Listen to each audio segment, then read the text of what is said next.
নমস্কার বন্ধুরা, সবিতা কিচেনে সবাইকে স্বাগত। আজও আমি আরও একটি রেসিপি নিয়ে হাজির হয়ে গেছি। আজ আমি বানাবো সরপুঁটি মাছের ঝাল। আপনাদের আমি দেখাচ্ছি মাছটা কতটা বড় ছিল, তাহলেই বুঝতে পারবেন যে মাছটা কতটা টেস্ট হবে খেতে। সরপুঁটি মাছ একটু বড় সাইজের হলে পরে কিন্তু ভীষণ ভালো লাগে খেতে। তাহলে দেখে নিন।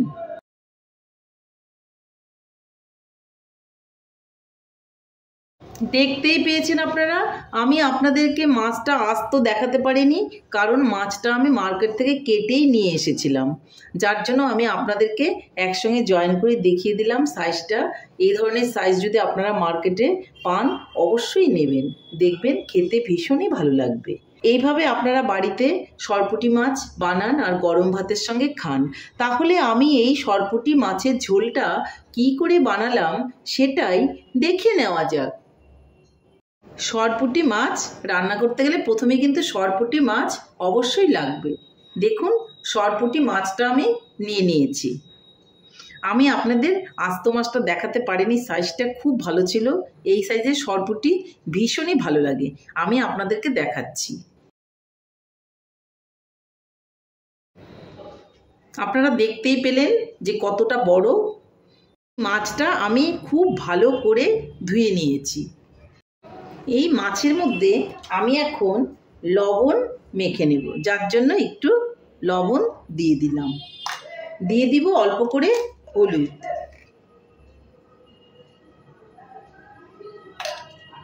আর দিয়ে দিব অল্প করে লঙ্কার গুঁড়ো।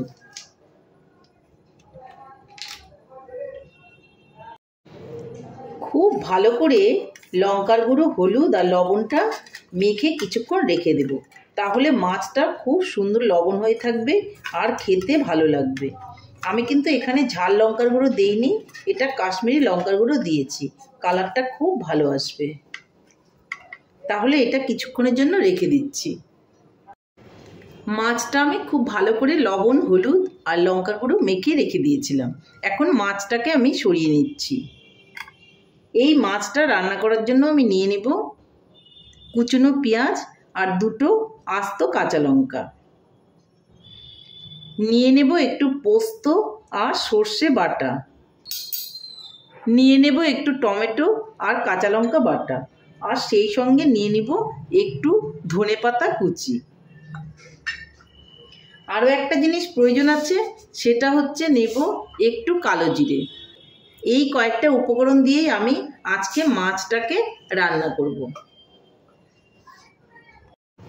এদিকে একটা কড়াই বসিয়ে দিয়েছি, তাতে আমি দিয়ে দেব সর্ষের তেল। মাছ মাংস কিন্তু সর্ষে তেলে রান্না করলেই বেশি ভালো লাগে।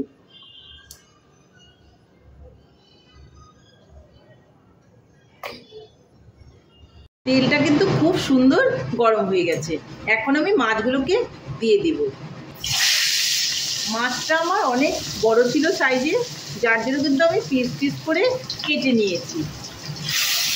এরকম বড় মাছের টেস্ট কিন্তু ভীষণ ভালো থাকে।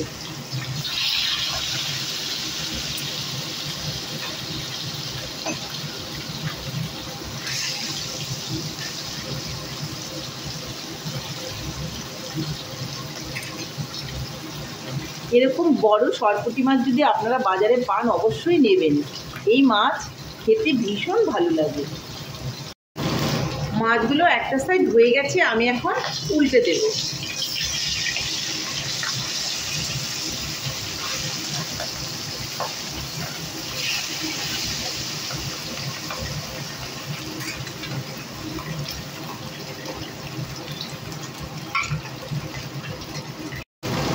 মাছটা আমার ভাজা হয়ে গেছে, এখন আমি মাছটাকে তুলে নিচ্ছি।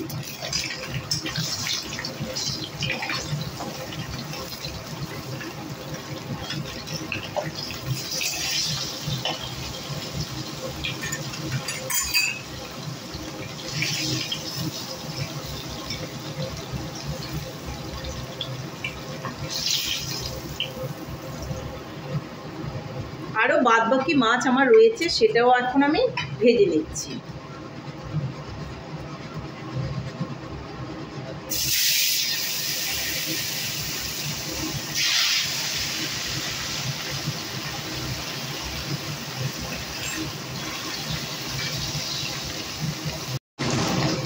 এই মাছটাও ভাজা হয়ে গেছে, এখন আমি তুলে নিচ্ছি।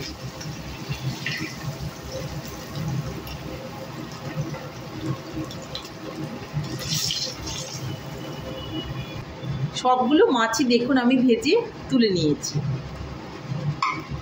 এখন ওই তেলের মধ্যেই আমি দিয়ে দিব অল্প করে কালো জিরে।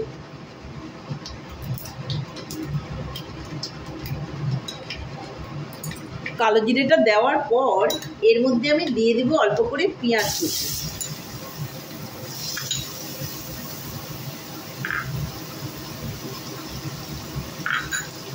পেঁয়াজ কুচিটা দিয়ে ভালো করে নেড়ে চেড়ে নেব।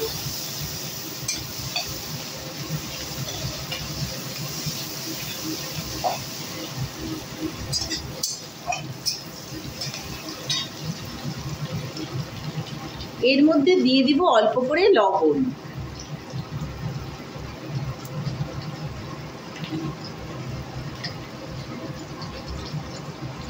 দিয়ে দেব অল্প করে হলুদ। এগুলো দিয়েও ভালো করে নেড়ে চেড়ে নেব।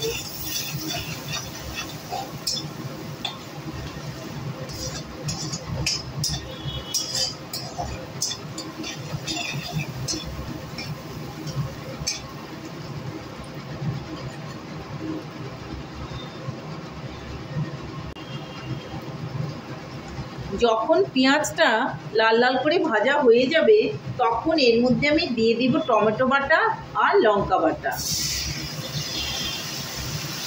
ভালো করে ভেজে নেব।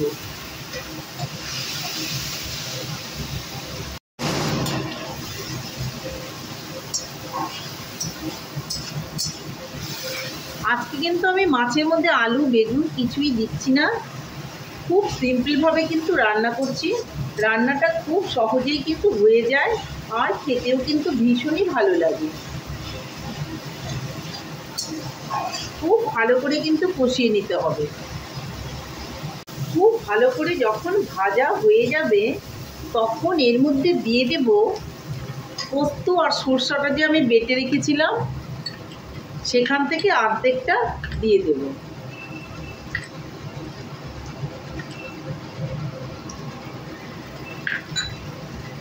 দিয়েও ভালো করে নেড়ে চেড়ে দেব।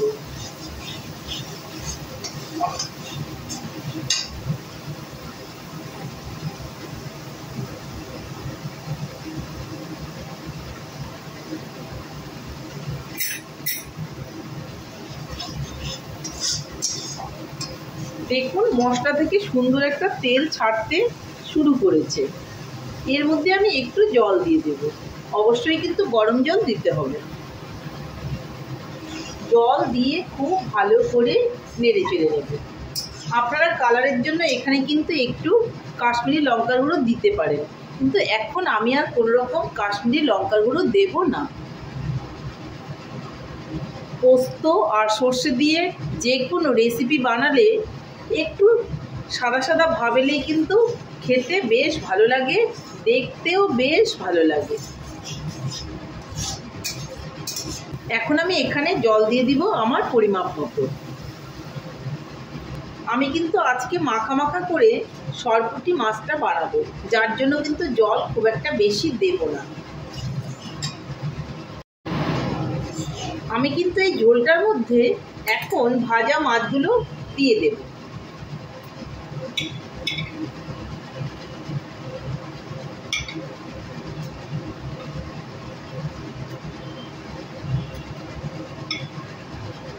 এই সময় আমি আঁচটাকে একটু কমিয়ে দেব।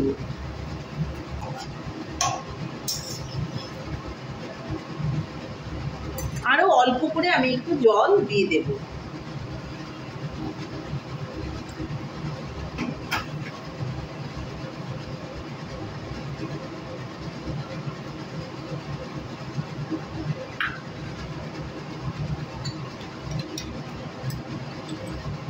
এখন আমি উপর থেকে বাদ বাকি পোস্ত আর সর্ষে বাটাটা কিন্তু দিয়ে দেব। বাটিটা ধুয়েও কিন্তু সামান্য একটু জল দিয়ে দেব। একটুখানি হালকা করে উলট পালট করে আমি নেড়ে চেড়ে দেব।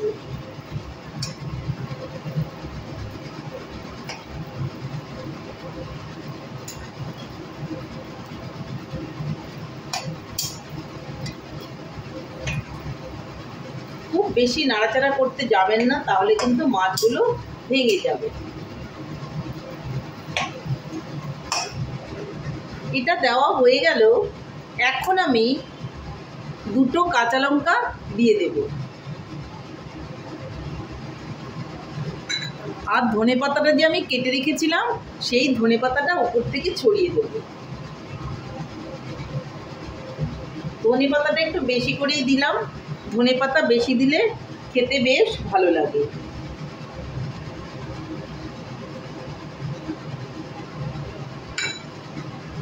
হালকা করে একটু ধনেপাতাগুলো ছড়িয়ে ছড়িয়ে ঝোলের মধ্যে দিয়ে দেব। এতে মাছটা কিন্তু খেতে ভীষণই ভালো লাগবে।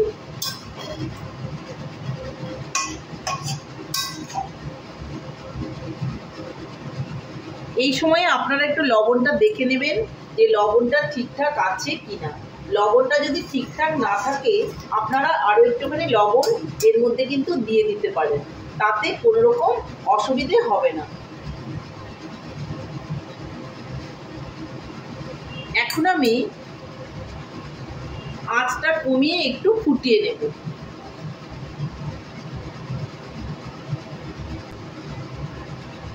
উনানটা এখন অফ করে দেব। আপনারা ইচ্ছে করলে এই সময়ে একটুখানি কাঁচা সর্ষের তেল দিয়ে দিতে পারেন, তাতেও কিন্তু বেশ ভালোই হবে। আমি অল্প করে একটু সর্ষের তেল দিয়ে দিচ্ছি, ফ্লেভারটা ভালো আসবে। এখন আমি উনানটা অফ করে দিচ্ছি আর একটা ঢাকা দিয়ে 10 মিনিটের জন্য রেখে দিচ্ছি। 5 মিনিট বাদে আমি ঢাকনাটা তুলে দেখাচ্ছি। দেখুন আমার সরপুঁটি মাছ কিন্তু ফাইনালি রেডি। এখন আমি এটাকে নামিয়ে নেব। তাহলে বন্ধুরা দেখুন আমার সরপুঁটি মাছের ঝোল ফাইনালি রেডি। এই সরপুঁটি মাছের ঝোলটা কিন্তু খেতে ভীষণই ভালো লাগে। রান্নাটা খুবই সাধারণ আর খেতে একদম অসাধারণ। এইভাবে আপনারা বাড়িতে রান্না করে গরম ভাতের সঙ্গে সবাই মিলে খান, দেখবেন আপনাদেরও কিন্তু ভীষণই ভালো লাগবে। আর সরপুঁটি মাছগুলো কিন্তু খেতে ভীষণই ভালো লাগে। এই সরপুঁটি মাছটা গরম ভাতের সঙ্গে খাবেন আর এইভাবে কাঁচা লঙ্কাগুলো দেবেন, দেখবেন খাওয়ার স্বাদটা আরও বেড়ে যাবে। তাহলে আপনারা দেরি না করে ঝটপট বাড়িতে সরপুঁটি মাছের ঝোল এভাবে বানিয়ে ফেলুন আর সবাই মিলে খান। নমস্কার, ভালো থাকবেন, সুস্থ থাকবেন। আবার দেখা হবে আরও একটি রেসিপির সঙ্গে।